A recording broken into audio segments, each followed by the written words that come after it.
In a battle that took place on Saturday, June 15th from Puerto Rico, Paro prevailed over a clueless Shareable Matias, winning his IBF Junior Welterweight title in an upset that can go down as one of the years. Let's talk about it.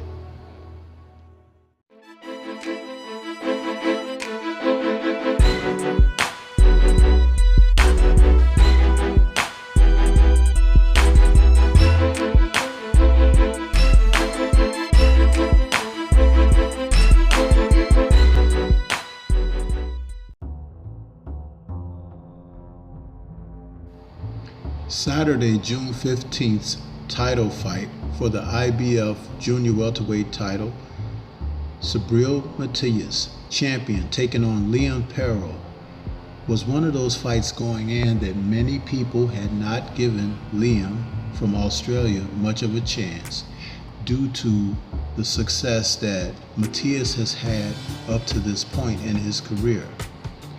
But I considered this somewhat of a fight that would tell us more about Matias than it would Paro, because Matias has had the luxury and has enjoyed the benefit of being considered somewhat of a boogeyman in the division without being tested against high quality opposition. Now one may wonder, is Paro high quality opposition? Going into the fight, I had deemed him a threat because he's from Australia, he's a tough fighter, and he has already proven in a recent fight that he had against Montana Love that he could step up to the plate and win a big fight in which he goes in as a huge underdog. The Montana Love fight took place back in December of 2023, bringing his record after his Matias win this past Saturday to 25-0 with 15 KOs.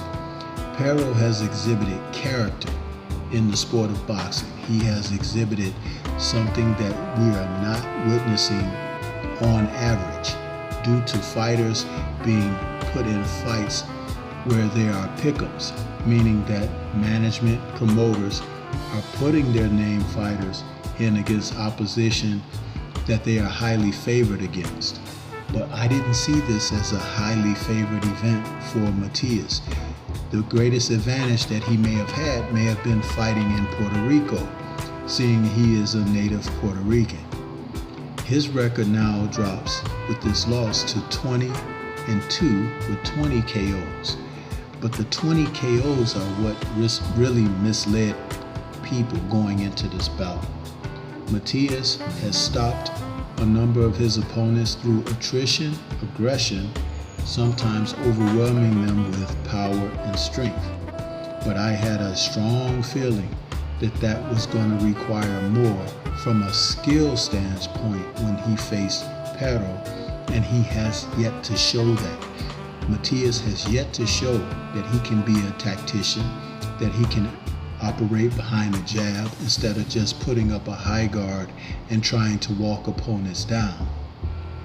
Paro started the fight out by taking the fight to Matias immediately in the center of the ring, back behind a jab, pushing Matias off, pushing him backwards, and scoring at will.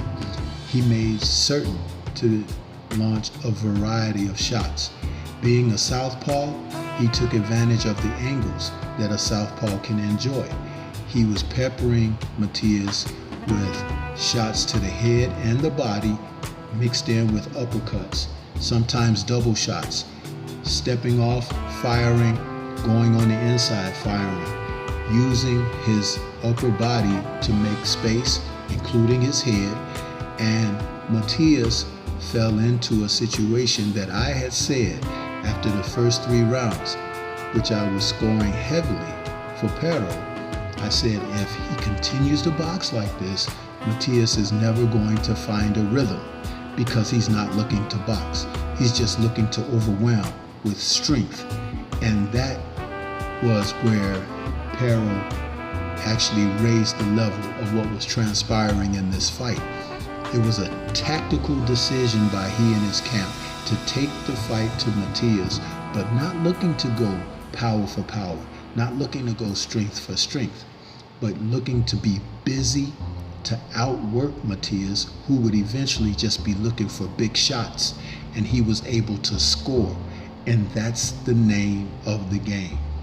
Paro landed more shots, he was busier, and he was able to get the shots off and not allow Matias to counter very much. He smothered the shots, he stayed close when necessary and provided distance when necessary.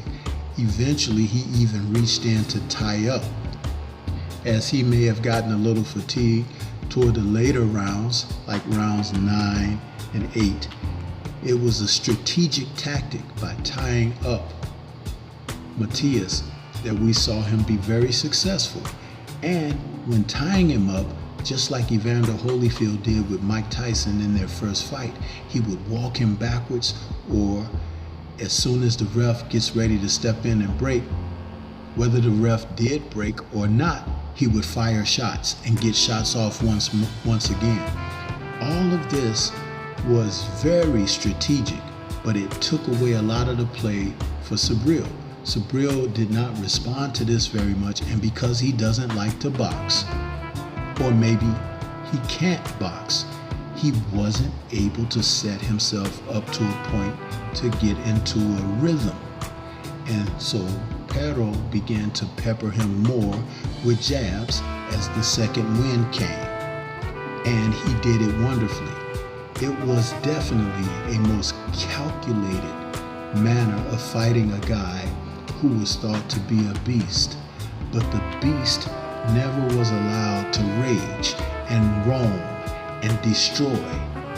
He took the play away from Matias, and as the rounds got later and later, after Matias could figure out that he wasn't going to stop Paro, then you could see the resignation on Matias.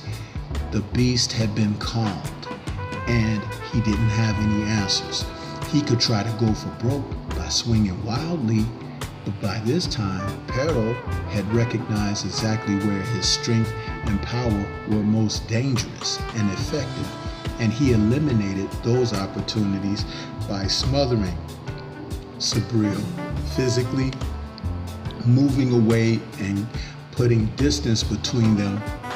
As he began to get ready to load up, he had to start marching forward again to find Liam. This was one of the best tactical fights that I've seen, where you could see a guy who may not have been as strong as the opponent, may not have been as powerful, but he fought the correct way.